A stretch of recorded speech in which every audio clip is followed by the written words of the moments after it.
Our next 2016 inductee into the MPA Newspaper Hall of Fame, James Jim Hamilton, retired in 2015 from a newspaper career that spanned more than 40 years, starting with, as he'll tell you, reporting his high school FFA Club's news to the Springfield newspapers for publication.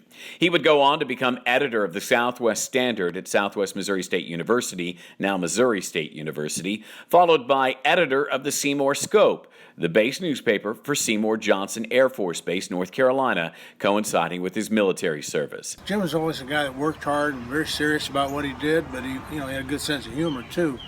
But the thing I just always admired the most about Jim was his ability to write. I wish I had that talent.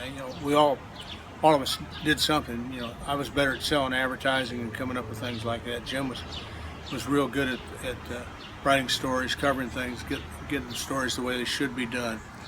And again, I keep coming back to columns because he was so good as a column writer. And he's got 2 or 3 books out now, I think, that are compilations of his columns over the years.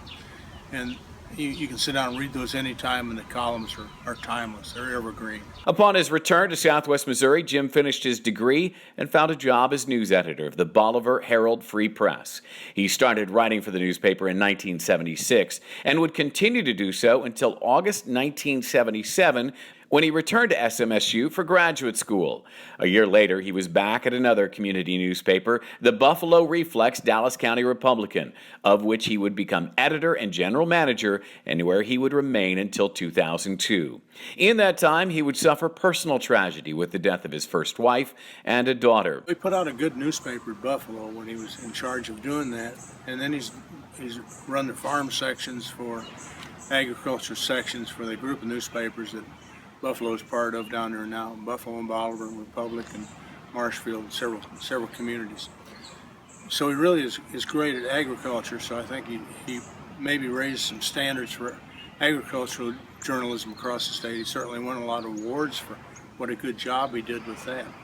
But I think anybody that observes what he does, how he writes, I think you could be almost the perfect community newspaper person if you just followed Jim Hamilton's way of writing. After a short stint with the regional Springfield magazine, Jim returned to the Bolivar newspaper in January 2004 as editor and general manager, a role that helped him realize he would like to retire.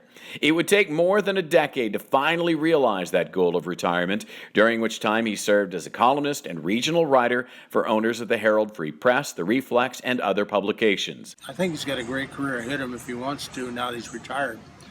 I noticed from a recent column he's raising chickens, but I think beyond raising chickens, I think he could write some pretty good books. And he touched on some of those in the Buffalo Reflex.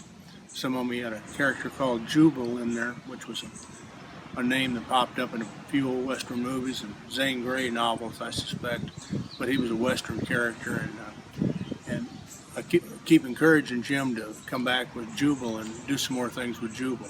I hope he does. In addition to the numerous national and state awards Jim received during his time at Buffalo and Bolivar's newspapers, he also produced a collection of columns, River of Used to Be, Reflections of an Ozark Editor.